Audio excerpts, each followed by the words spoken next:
जब एक लड़की की शादी होती है तो वह लड़की बड़ी उम्मीदों के साथ, बड़ी आस के साथ वो अपने ससुराल पहुंचती है और उम्मीद करती है कि उसके ससुराल के सभी मेंबर्स उसके साथ अच्छे से व्यवहार करें और उसके लिए उस घर में किसी भी प्रकार का कोई दिक्कत न हो। इसी आस के साथ नजिया नाम की एक लड़की अपने ससुराल पहुंचती है और ससुराल पहुंचने के बाद एक दिन अचानक उसके साथ रात में कुछ ऐसा होता है जिसकी वजह से वो लड़की चीखती हुई, चिल्लाती हुई वहाँ से घर से बाहर निकलती है और अपने मायके चली आती है। दोस्तों, उसके साथ उस रात अचानक क्या होता है जिसकी वजह से वह अपने मायके दौड़कर चली जाती है, यह जानने के लिए आप इस वीडियो को पूरा अंत तक जरूर देखें। नमस्कार दोस्तों, मेरा नाम संतोष, आप देख रहे हैं क्राइम का सच। आज मैं फिर हाजिर हूँ क्राइम की एक सच्ची कहानी लेकर। यह एक पारिवारिक कहानी है। आपके पास अगर 10 मिनट है तो 10 मिनट निकाल कर इस कहानी को जरूर सुने, क्योंकि यह सुनने के बाद आपको एक बहुत बड़ी सीख मिलने वाला है, ताकि आप जागरूक और सतर्क रहेंगे। हो सके कहीं आपके परिवार में ऐसा न हो। तो चलिए कहानी की शुरुआत करते हैं। आज मैं आपको जो सच्ची घटना सुनाने वाला हूँ, यह सच्ची घटना हैदराबाद की है। हैदराबाद में एक परिवार रहता है। उस परिवार में एक लड़की और उस लड़की के माँ बाप। लड़की का नाम नाजिया होता है और उस पिता यानी अब्बा, उनका नाम यूसुफ और उसकी मम्मी का नाम हमीदा होता है। दोस्तों, जो यूसुफ है वो अपनी लड़की को बहुत ही प्रेम के साथ पाले रहते हैं और उनकी केवल एक ही लड़की होती है। वह कपड़े के बहुत बड़े व्यापारी होते हैं और अपने लड़की को बहुत अधिक प्यार देकर उसे पालते हैं।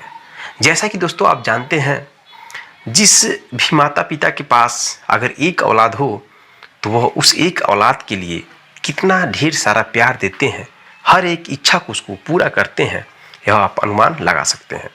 उसी तरह से यूसुफ अपनी लड़की की हर एक इच्छा को पूरा करता है और बड़े प्रेम से उसको पालता है, पोसता है। लड़की बड़ी हो जाती है तो वह लड़की की शादी करने के लिए इधर उधर अच्छा लड़का खोजने लगता है। वो सोचता है कि मैंने अपनी बेटी को जिस तरह से अपने घर में पाला है, शायद उसी तरह से प्यार देने वाला कोई अच्छा इंसान मिल जाए तो बहुत अच्छा होता। दोस्तों, इसी उम्मीद, इसी आस के साथ वह एक लड़के की तलाश करना शुरू कर देता है। उसके बाद उसके एक करीबी जान पहचान के लोग बताते हैं कि बगल का ही एक गांव है, वहाँ का एक लड़का है जो बहुत ही सुंदर है, स्मार्ट है और उसके परिवार में बस एक ही लड़का है और अच्छे खासे लोग हैं, उनसे शादी हो सकती है। दोस्तों, यह बात सुनकर के यूसुफ बहुत खुश होता है और शादी करने की बात को लेकर आगे बढ़ाता है। बातचीत होता है दोस्तों, और यूसुफ के लड़की यानी हमीदा, यूसुफ की लड़की यानी नजिया की शादी उस लड़के से तय हो जाता है और निकाह होता है। शादी होने के बाद दोस्तों वह नजिया अपने ससुराल पहुंचती है। ससुराल पहुंचने के बाद जब शाम होता है तो नजिया अपने कमरे में इंतज़ार कर रही थी अपने हस्बैंड का। इधर शादी होने के बाद दिन में दोस्तों सब लोग, जो भी नात रिश्तेदार होते हैं, वो लोग अपने अपने घर जाने लगते हैं। तो उसी में वो लड़का बिजी रहता है और सबका इंतज़ाम करता है। करते करते दोस्तों रात हो जाती है और शाम को उसके कुछ दोस्त होते हैं जो उससे पार्टी मांगते हैं। तो पार्टी देते हुए, खाते पीते हुए देर हो जाता है और वह करीब 11 बजे रात को अपने घर में प्रवेश करता है। इधर दुल्हन वेट कर रही थी नाजिया। अंदर जाने के बाद जो उसका हस्बैंड है वह कहता है कि दोस्त लोग पार्टी मांग रहे थे और पार्टी देने में लेट हो गई है, इसलिए मैं बहुत थक गया हूँ और जितने भी लोग नाते रिश्तेदार आए हैं सबको विदा करने में टाइम लगा है, थकान महसूस हो गया है, मैं सो जाता हूँ और तुम भी सो जाओ। दोस्तों, यह बातें सुन करके जो नाजिया है वो सो जाती है और जैसे अगले सुबह दिन होता है उसी तरह से जो उसके कुछ और नात बात रुके रहते हैं और सबको विदाई करने लगता है और अपने रिलेशन के एक लड़की को छोड़ने के लिए वो चला जाता है।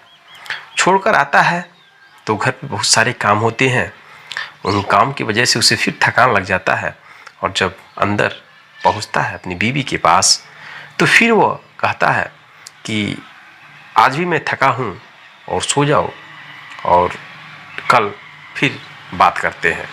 कुछ देर तक दोनों बात करते हैं और फिर सो जाते हैं। दोस्तों, इस तरह से 2 दिन बीत जाते हैं और तीसरे दिन उस लड़की के यानी कि नाजिया के घर के लोग आते हैं। जैसे हिंदू धर्म में सिस्टम होता है वैसे मुस्लिम धर्म में भी ऐसा सिस्टम होता है कि लड़की के घर के लोग आते हैं और दुल्हन को लेकर और जो दुल्हा होता है दोनों को लेकर कुछ रस्में होते हैं, लेकर लोग जाते हैं।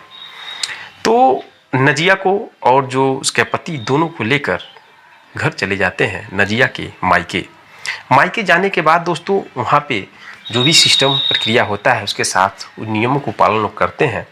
और उसके बाद रात होती है। तो रात होने से पहले दोस्तों जब नाजिया अपने वहाँ पे पहुँचती है तो उसकी दीदी, जो दूर की जो अगल बगल की दीदी होती है, कुछ छोटी बहनें होती हैं, तो लोग बात करते हैं और पूछते हैं कि तुम्हारा कैसा रहा रात और 2 दिन में क्या क्या तुम्हारे साथ हुआ और तुम्हारे घर के लोग कैसे हैं। दोस्तों, ये बातें सुन करके वो हंसने लगती है, लेकिन कुछ भी वह बताती नहीं है रात में क्या हुआ। इधर रात हो जाती है और जो नाजिया है एक रूम में सो जाती है और उसके दूसरे रूम में जो उसका हस्बैंड सोया रहता है। फिर एक लड़की आती है और वह जगाकर उसके हस्बैंड को नाजिया के रूम में भेजती है। इधर जब हस्बैंड उसका नाजिया के रूम में जाता है तो जाने के बाद वो बोलता है कि मैं थक चुका हूँ और यहाँ पे बहुत लोग हैं और इसलिए हम सो जाते हैं। दोस्तों, फिर वह सो जाती है और ये भी सो जाता है। सोने के बाद अगले दिन सुबह होता है। सुबह होने के बाद वह अपनी पत्नी को लेकर फिर अपने घर आ जाता है। आने के बाद दोस्तों जब रात होती है तो रात होने के बाद फिर वही कहानी वह लड़का दोहराता है। इधर लड़की जो नाजिया है उसके शरीर को टच करना शुरू करती है तो फिर वो बगल में हो जाता है और बोलता है कि मैं थक चुका हूँ और सो जाते हैं।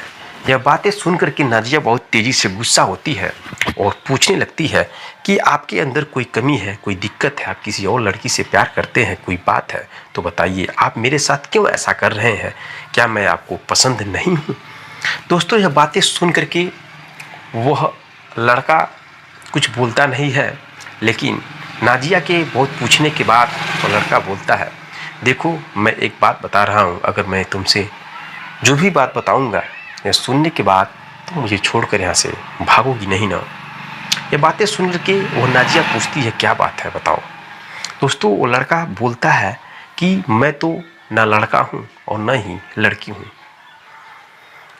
यह बातें सुन करके वह दुल्हन अंदर ही अंदर बौखला जाती है। वो लड़का बोलता है कि मेरे घर के लोग भी जानते हैं कि मैं ना तो लड़का हूँ और न ही लड़की हूँ। उसके बाद भी तुमसे पहले एक और मेरी शादी हुई थी, निकाह हुआ था और वह दुल्हन आई पहले ही रात को मुझे छोड़कर चली गई। और मेरे घर के लोग धन के बहुत लालच है, वो देखें कि तुम्हारे पापा बहुत बड़े कपड़े के कारोबारी हैं, बहुत पैसा है, निवासा के तौर पे सब धन दौलत हमारा हो जाएगा और मेरे जो माँ बाप हैं इसी टाइप के, इसलिए मेरी शादी की है ज़बरदस्ती। यह बातें सुन करके दोस्तों वो दुल्हन बहुत तेज़ी से चीखती है, चिल्लाती है, बोलती है, अगर तुम्हें पता था तो तुम क्यों शादी किए, तुम एक लड़के की ऑलरेडी ज़िंदगी बर्बाद कर चुके हो और मेरी भी ज़िंदगी बर्बाद कर रहे हो, मेरी कितनी बदनामी होगी इसका अंदाज़ा तुम नहीं लगा सकते। दोस्तों, ये बातें जोर जोर से चीख के चिल्लाती है वो लड़की और बाहर निकलती है। बाहर आने के बाद जो उस लड़के के माँ बाप होते हैं उनसे भी उल्टा सीधा बोलती है और उसी रात दोस्तों वह अपने मायके चली जाती है। मायके आने के बाद वो अपने मम्मी पापा से इस बात को बताती है। उसके मम्मी पापा भी बहुत दुखी हो जाते हैं और बेचारे उसके पापा सोचते हैं कि मेरी लड़की के साथ क्या हुआ गया। वह दोनों एक थाने में जाते हैं बगल के ही और उस लड़के के माँ बाप पे FIR लिखाते हैं और FIR लिखाने के बाद पुलिस आती है और उन्हें पकड़ ले जाती है। तब इस सच्चाई का खुलासा होता है कि सच में वह लड़का न तो लड़का है और न ही लड़की है, वो बीच का इंसान यानी कि छक्का है। दोस्तों, यह कहानी मेरा सुनाने का मतलब सिर्फ आपको जागरूक और सतर्क करना। आप कमेंट करके बताइए क्या आपके गांव में, मोहल्ले में, आपके दोस्त के साथ, किसी के साथ ऐसी घटना हुई है कि नहीं हुई है? अगर जो लोग भी यह कहानी देख रहे हैं तो वह कमेंट बॉक्स में कमेंट जरूर करिएगा, क्योंकि इस तरह की घटना समाज में कई घटना हो चुकी है और ऐसी घटना हमारे भी एक लोगों के साथ हुई है। दोस्तों, उन लोगों के साथ अगर ऐसी घटना हो रही है तो इसमें गलती किसका है? जब उस लड़के के माँ बाप को और उस लड़के को जब मालूम है तो फिर से उन लोग ऐसा क्यों करते हैं? दूसरे की बहन को, बेटियों को क्यों बर्बाद करते हैं जिंदगी? शादी होने में आप लोग जानते ही हैं कितने खर्च आते हैं और कितने उत्साह के साथ लोग शादी विवाह करते हैं, लेकिन उन सभी उत्साहों को वो लोग पानी फेर देते हैं और परिवार में कितना मातम छा जाता है इसका अंदाज़ा उस फैमिली के लोग ही लगा सकते हैं। जैसे इस कहानी में जो बताया गया है, नाजिया के मम्मी पापा पे क्या गुजर रही होगी, उनसे ज़्यादा तकलीफ और कोई भी नहीं अनुमान लगा सकता। अगर आपके परिवार में ऐसा लग रहा है, चाहे कोई लड़का चाहे कोई लड़की इस तरह से अगर है, तो कृपया आप लोग सावधान रहिए, उसका शादी ही मत करिए, क्योंकि उसके वजह से बहुत लोगों की बदनामी होती है। तो मिलते हैं दोस्तों नेक्स्ट कहानी में, नेक्स्ट वीडियो के साथ। तब तक के लिए जय हिंद, जय भारत।